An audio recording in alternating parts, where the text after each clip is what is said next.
Hi, everyone. Welcome to the Women and Girls Foundation's web show, In the Movement. I'm your host, Camila Rivera-Tinsley.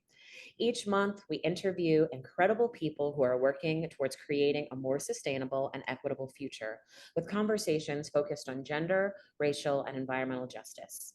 This month, I'm honored to have my special guest, Dr. Joylette Portlock, join us. Dr. Portlock, thank you so much for being here with us. I know you on a personal level, and I also know your amazing organization, Sustainable Pittsburgh. Thank you for coming. And can you tell us a little bit about yourself and a little bit about your organization? Camila, it's always a pleasure to speak with you, and I'm happy and honored to be invited to do this conversation today. So a little bit about me. I come to this work in sustainability from a background in technical science. So my PhD is in genetics. And so I transitioned from the lab into a space where I get to use my technical training to translate important and complex information for audiences that need to hear it. And that work has focused, in recent years, and for at this point, the bulk of my career, on topics related to climate, to environment, and to how we as communities and as a society can chart those pathways to progress. So Sustainable Pittsburgh has been a really good fit in that the organization works with other organizations throughout the region to help them learn and advance sustainability practices. And when I talk about sustainability, I'm really talking about that intersectional work. So this isn't just about environment. It is also about social equity. It is also about economic development, recognizing that to build an organization, a community, a region to last, to sustain itself, we have to really be doing all three. And so we work with organizations around using specific frameworks we've developed to help organizations understand how to approach sustainability and what they can do. We work to bring together networks of people for peer-to-peer learning, amplification of effort, figuring out best practices and how to deploy them.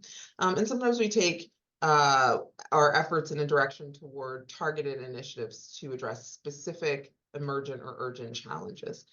So all those things together, add up to functioning as a convener and a connector in the landscape and as a resource for a lot of people on these really important topics. Thank you for sharing that. So you talked a little bit about Sustainable Pittsburgh and the work there. Can you expound upon what you think its main impact on the region is? Oh, that's a great question. Our main impact on the region. I mean, I think it is in terms of being a trusted resource and partner for any organization that is interested in advancing its sustainability practice. So we work a lot with the business community. Two of the networks that I mentioned, we convene networks. Two of those networks are the CEOs for Sustainability, really looking at top business leadership in the region and how to help those folks engage with those topics with their peers. We have a peer group of sustainability practitioners, a sustainability practitioners network that we convene, which is folks at organizations, folks at all different organizations coming together to learn and share best practices. And we're convening a network around clean energy workforce development in the region, recognizing that at the intersection of all these important topics, something we really need to be focused on and preparing our region for. So I think our main impact through those networks, as well as through the frameworks and information that we've created and have compiled on the how-to of doing this, is really to be kind of that to be a tactical resource for many organizations. And that's what we hear from organizations, is that they appreciate that guidance and those resources. That's amazing. So my ear sort of perked up when you talked about workforce development and making sure that we have the appropriate workforce that's going to fit the needs of the future. And I think about the role, I think people may be confused about, why is the Women and Girls Foundation focused on the environmental sector and focused on climate justice? And, for me, it's really because when we look globally at the current changes that are happening, and we're looking at the changes that are to come, women are going to bear the brunt of those changes in many, many different ways. Financially, they're also going to bear some of the emotional burden of those changes. And so that is why it's so important to WGF, and also why I think it's so important that you are out here in this space doing this work. So to bring that back around to workforce development, what are some of the trends that you are seeing? And have you seen, what is your sort of barometer on how many women are involved in some of these in the green workforce?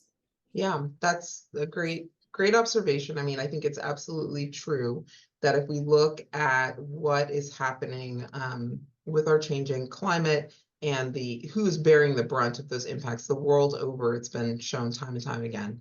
It's the folks who have least that get hurt the most, right? So, and if we look at the intersections with race and gender, you have the outcomes that you're describing.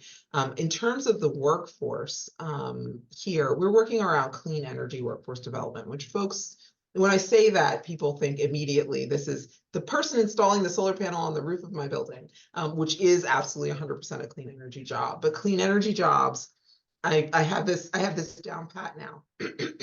A clean energy job is any job involved in the research, development, design, manufacture, installation, repair, maintenance, sales of anything involved in clean fuels, clean vehicles, grid and transmission for clean electrons, renewable generation, or energy efficiency, which is actually the bulk of the jobs. There are already more than 90,000 of these jobs in the Commonwealth of Pennsylvania at this point. There's 20,000 in this region already. And those jobs are growing at 1.5 times the rate of employment in the state.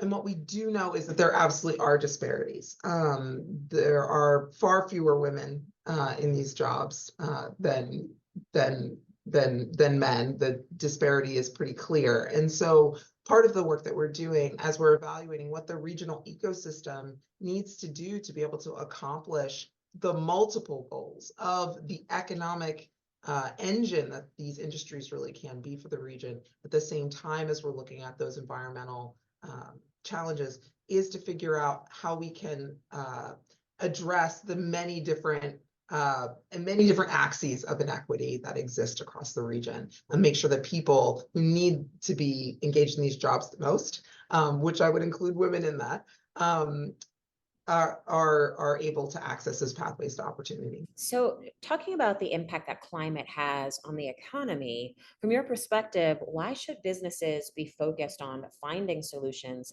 to fight for environmental justice? I mean, I think that, from the businesses that we work with, and what we hear from businesses that, we have invited to speak, is that thinking about the future in terms of the impacts and the risks that will be seen is really imperative to be successful into the future, to remain competitive in whatever space a business is in. Thinking about decarbonization is going to be really critical.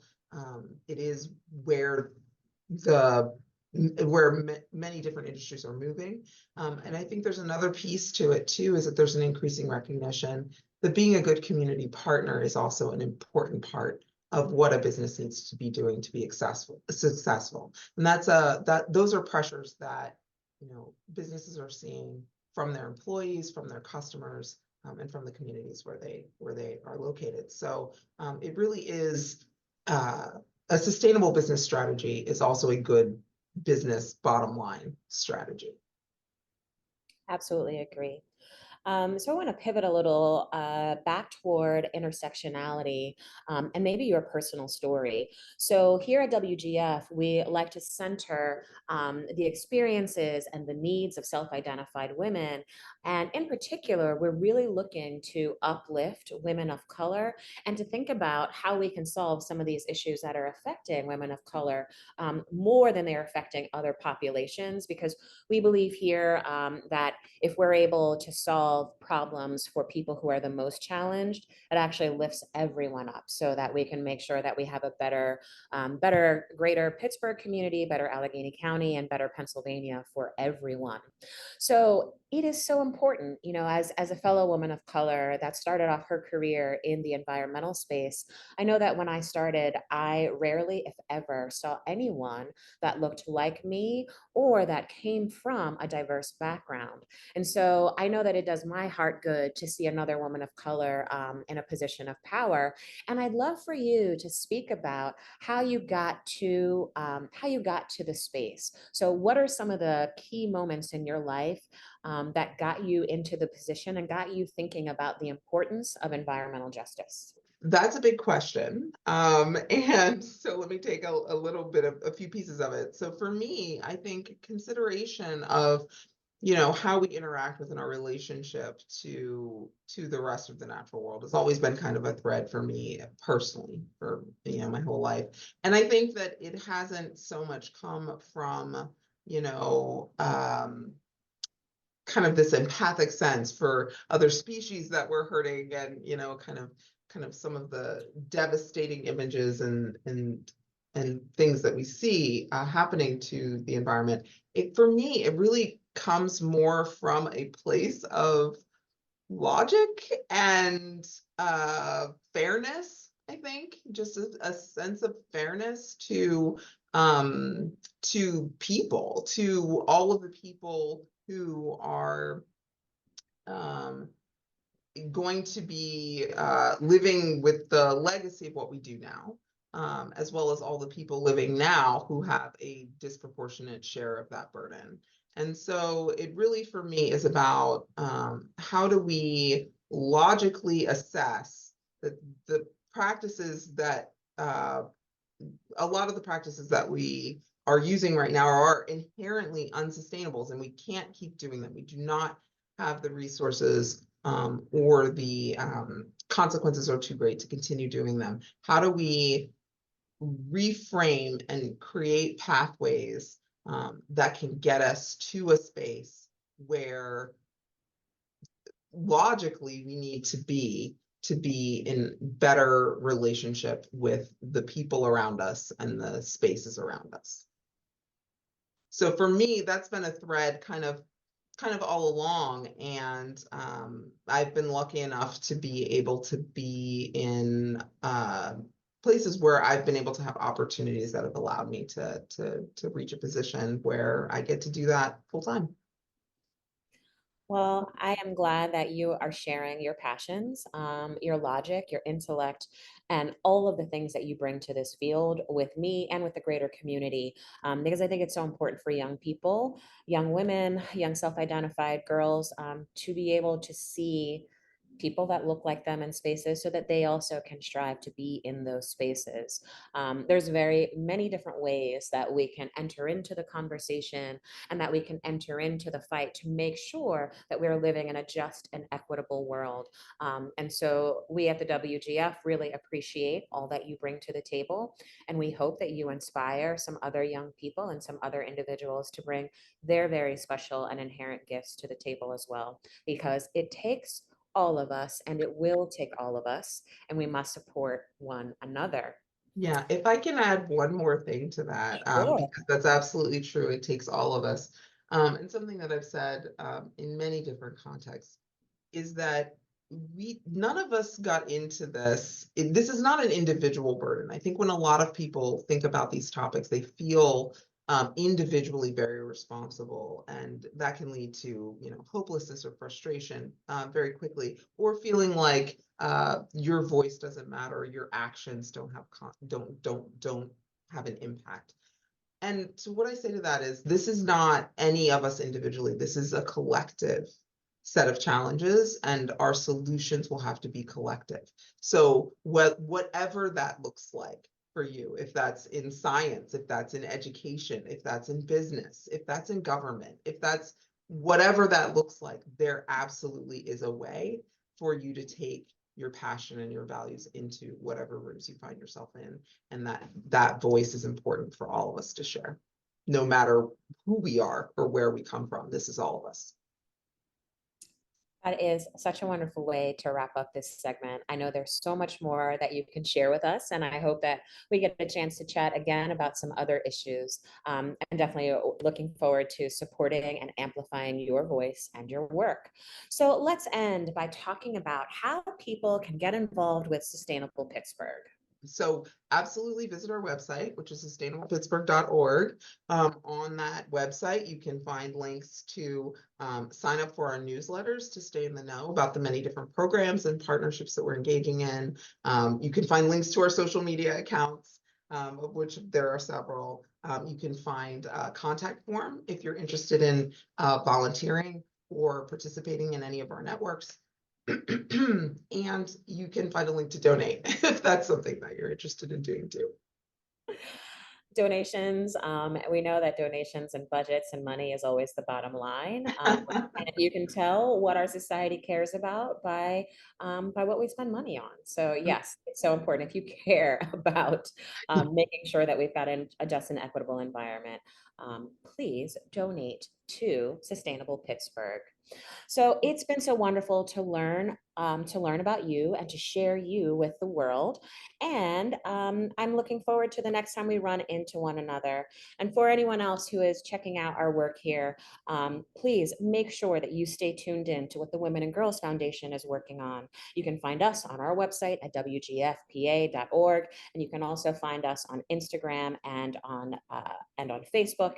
And we are looking forward to working to continue to make this region an excellent place to live, work, thrive, and survive. So thank you so much. Have a great day.